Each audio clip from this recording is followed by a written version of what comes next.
Hi, it's me, the guy who thought the phrase on his flag was an original one that he came up with, only to realize it's the title of an old Drew Gooden video that must have been buried somewhere in his subconscious. Haven't had an original thought in my goddamn life. How certain comedy ages is a fascinating thing to me. Like, there are cases where you can go back and watch something from 30, 40, 50, or even 60 years ago that is still funny and holds up in a lot of respects. But then there are cases where you put something on from decades past that is supposed to be a comedy, but the expression you wear while watching it just ranges from... Like, I know if you give a woman a little basket of seashells, they're gonna put them on the back of the toilet. I do know that. To... That was 2 weeks ago! You cannot go on or keep ringing my bell! And I think whether material endures the test of time largely depends on whether the writers prioritized making jokes about what has always been funny, or specifically what was considered comedic at the time they were writing it. An example of the former would be one of my personal favorite comedy movies, Hot Fuzz, which 14 years after its release in 2007 is still hilarious and I think will remain so for generations to come. Got a mustache. I know. But in stark contrast to that, 2007 also saw the release of Good Luck Chuck, a romantic comedy starring Dane Cook and Jessica Alba, which is an example of a movie focusing almost entirely on what was considered funny at the time of its release. And if you don't remember, in 2007, most jokes in mainstream media were along the lines of, "Isn't it so funny that some people aren't straight or white or conventionally attractive? And isn't it also funny that sex exists and is a thing people want to do with women who have boobies? And isn't it also funny to, say slurs?" As a result of this hyper 2007-ness, Good Luck Chuck is an hour and 40 minutes of offensive, unfunny, uncomfortable attempts at humor that I'm gonna watch because I hate myself, I guess? So the movie opens in 1985, where some children are playing a game of spin the bottle at a party, which I feel is like the most common party game in movies that was never actually played at parties in real life. Then again, I didn't really get invited to many parties growing up, so what do I know? Don't feel bad though, that just allowed me the time to read every single issue of Ultimate Spider-Man, which I definitely prefer over having adequately developed social skills. Also, these kids seem way too young to be playing that. Frankly, this whole scene with the kids should have been illegal to film. Okay. I kissed your boobies. Like, imagine being the adults behind the camera filming these kids saying these things. Go to jail, dude. But it becomes the turn of our main character, Chuck, who's actually called Charlie throughout most of the movie. Charlie, trust me. Second base is what it's all about. I'm all about the boobies. Even though the title is Good Luck Chuck. Funnily enough, the Disney Channel series titled Good Luck Charlie features actress Ella English, who is also in this movie. Now she just needs to be in something titled Good Luck Charles, and the prophecy will be fulfilled. Anyway, Charlie is disappointed when his spin lands on the goth girl, Anisha. Funny how a lot of movies and shows from this time depicted goth girls as undesirable. Puck her up, boyfriend. Oh, I don't want to. I get to kiss him first. Ow, ow. The public sentiment towards them has really changed on that front, and I think Jade from Victorious is to blame. Charlie and Anisha then go into the closet and, she kind of assaults him. Oh! Back off! I read in my mom's Cosmo, this is supposed to increase pleasure. Not even 5 minutes into this movie, and we have SA among children played for laughs. Great start. They then stumble out of the closet, and as revenge for not liking her, Anisha puts a curse on Charlie. Around you love will fall like rain. You won't hold it. Your heart will pain. Once the girl has been with you, to the next she will be true. We then cut to present day where an adult Charlie, played by Dane Cook, is hooking up with his girlfriend Carol on a beach, during which she says she loves him, but he can't bring himself to say it back. That's nice. That's nice. I'm licking the sand off your balls and you say that's nice? Okay, there's a lot of nudity in this movie, so I feel I should try and have fun censoring it. Like, should I put my face over it or something? Yeah, that's kind of zany. We have fun here, don't we? A heartbroken Carol storms off, and the next day, Charlie goes to his job as a dentist. Opposite Stu, his same friend from the prologue. I use the word prologue like this is some epic fantasy novel, and not a movie with the same screenwriter as Piranha 3D. Stu works as a plastic surgeon, which it's implied he got into solely so he can look at breasts for a living. Hi, Dr. Stu. Natalie, I jerk off to her mammograms. God, I love my job.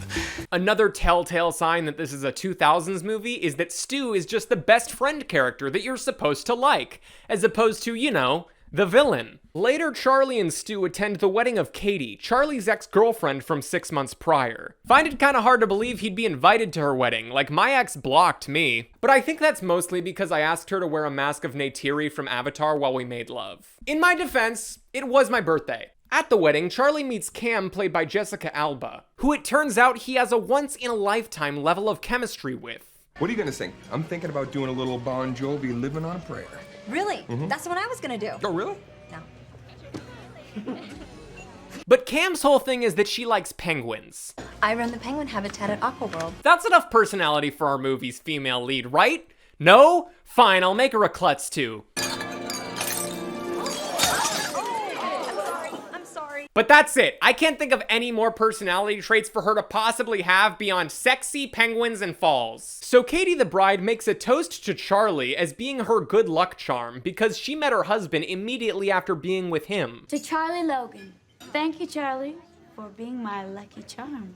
This piques the interest of the women around Charlie so that the next day at work, his waiting room is filled with interested ladies. He goes to tell Stu about this and... We need a second opinion. What do you think?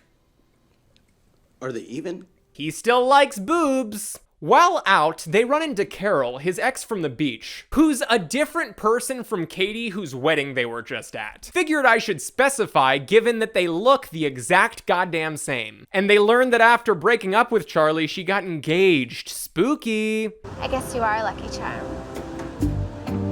Charlie comes home to find his answering machine flooded with messages of people hoping to bed him. Hello, Charlie. My name is Daisy. Actually in town. Hi, my name is Bob. No, it's not a wrong number. Hear me out. 2007, when the mere existence of gay people counted as a punchline. You see, because they're not normal. Meanwhile, Cam has an accident at her aquarium job where she breaks her tooth, so she calls Charlie, who she exchanged numbers with at the wedding. While he works on her, they learn more about each other. Oh, what's that? Oh, I travel to Guatemala every year to help some of the poor villagers. So sweet. Aw, he volunteers in Guatemala. What a nice guy. Well, as nice a guy can be while being best friends with Stu. It looks like cum! It looks like cum! Charlie walks Cam back to her car, and because she's a klutz, her skirt gets caught in the door and is torn off. So the only other movies I've seen with Jessica Alba are the Fantastic Four movies from around this same time, and those films have similar gags where her character accidentally ends up half naked. Wow, you've been working out. Shut up!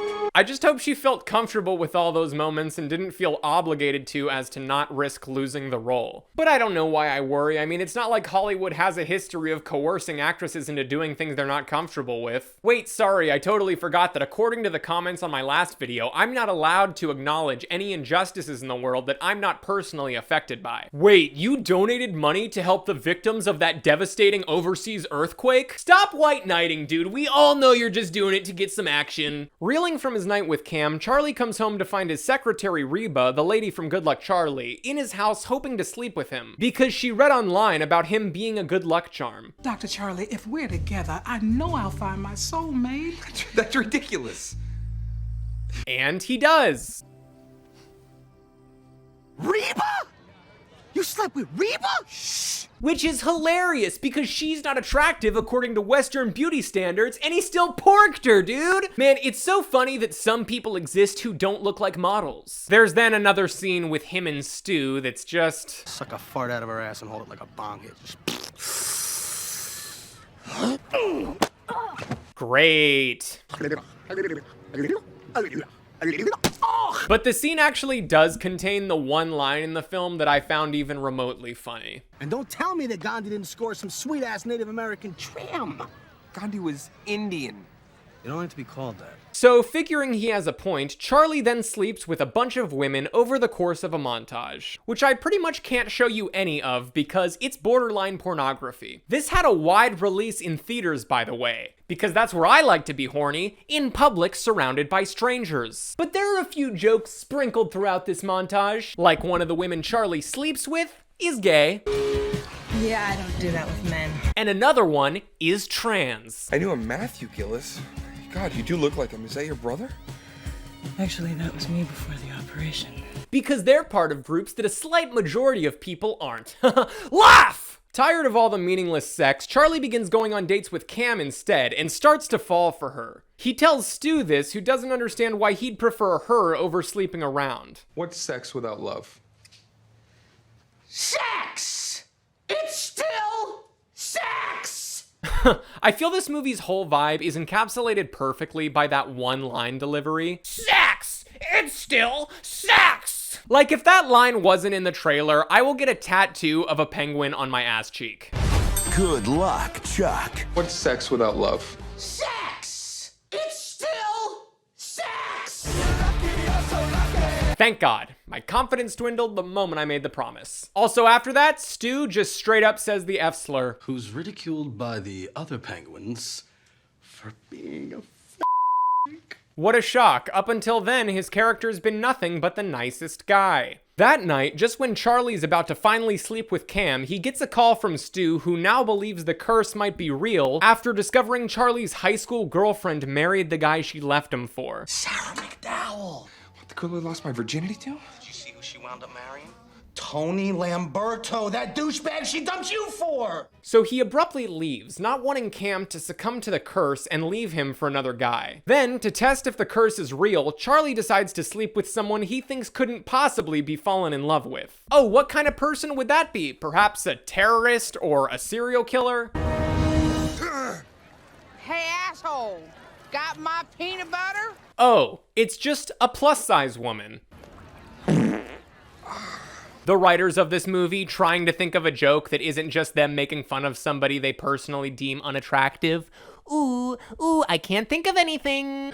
I'm gonna fuck you till you die. Please do, because I want to die. So he sleeps with her and is so disgusted he feels the need to take a shower after. So to be clear, in this movie, Dane Cook is so disgusted by sleeping with somebody he's not attracted to that he needs to take a deep shower afterwards, like Peter Parker after he rid himself of the Venom symbiote. But in real life, Dane Cook is totally fine with marrying somebody who's 27 years younger than him. Did you think I was gonna go this whole movie without mentioning that? Holy shit, dude. Like, do you think he listens to her talk about TikTok drama? I have to know. After having Stu ask out the woman and discovering they didn't fall in love, Charlie feels confident enough that the curse isn't real to finally make love to Cam. But then the next morning, he sees the plus-size woman with a man on TV and gets Stu to admit he couldn't actually bring himself to go out with her. So, now worried Cam will leave him, Charlie starts acting obsessive, making her breakfast in bed, calling her constantly, and surprising her at work. I'm crazy, crazy, crazy,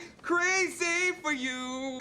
In other words, he acts the way I did towards every girl I liked until I was 20. How was I supposed to know that they don't like it when they feel like my entire self-worth is dependent on them liking me? Then, after assaulting a guy he saw Cam talking to at work, she tells him she needs some space. Heartbroken, Charlie remembers the incident with the goth girl Aisha from his childhood and realizes that to be the origin of the curse. So he tracks down Aisha, who's now a mom, and asks her if she can somehow undo the curse, but she explains that she was just a kid and the curse was never real, telling him that all you can do is let her go. He explains this to Stu, and I think Cam is really gonna respond to the new gay you, Chuck. Emotional maturity is gay, which is a bad thing to be. I hate this movie. So Charlie lets Cam go by setting her up with the handsome author of her favorite Penguin book. Weeks later, Stu comes to visit the depressed Charlie with news that he's getting married, having found his dream girl, Laura, who he likes so much because, get this, she has 3 breasts. Is that, or is that not the most beautiful sight you've ever seen in your life? It's like It's like seeing the Grand Canyon for the first time. It's like seeing Earth from space. See, because the whole movie he's liked women with 2 boobs, so it would only make sense that he really likes someone who has 3. This is really deep comedy, man. Really makes you think. Stu also tells Charlie he heard Cam is headed to the airport leaving for Antarctica with the guy he set her up with. So realizing he really does want to be with her, he runs there to stop her. Really? We're doing the run to the airport to stop the love of your life from getting on a plane thing? Was this not already super cliched in 2007? And then when he gets on the plane to Cam, the movie suddenly tries to be like cute and genuine. There's always been a next guy who's better than me. And for once in my life, I want to be that next guy. Like, were we supposed to be genuinely invested in this romance? Don't suddenly pretend to be like this type of movie when the joke of the previous scene was that a woman had a 3rd boob. Anyway, turns out the penguin guy was actually married, so Charlie and Cam can be together. And we cut to a year later and they're in green screen Antarctica where they kiss and their tongues get frozen together. Then during the credits, there's a scene where Stu and Lara are house sitting for Charlie where we actually get to see her 3 breasts. Score! You're a genius. Thank God, now I can sleep tonight. You know, because I'll be so exhausted after jerking off. And they find a sex tape in the drawer where Charlie goes down on a plush penguin. Yeah! And that's it. That's the joke the movie ends on. So that was Good Luck Chuck. And I hated it. Despite being marketed towards adults, there are next to no jokes in this movie that would be funny to anyone other than 8th grade boys, as they're mostly just about sex or making fun of people for things they can't control. So I feel this was a movie made exclusively for 8th grade boys to buy tickets for Underdog and then sneak into, thinking it was a movie for adults, but really it was made exactly for them. Which, when you think about it, isn't a great business model. Overall, I'm just glad that this era of comedy where all jokes were this crass and offensive seems to largely have become a thing of the past outside of high school boys group chats. I will admit though, Stu was pretty great. Activate pelvis.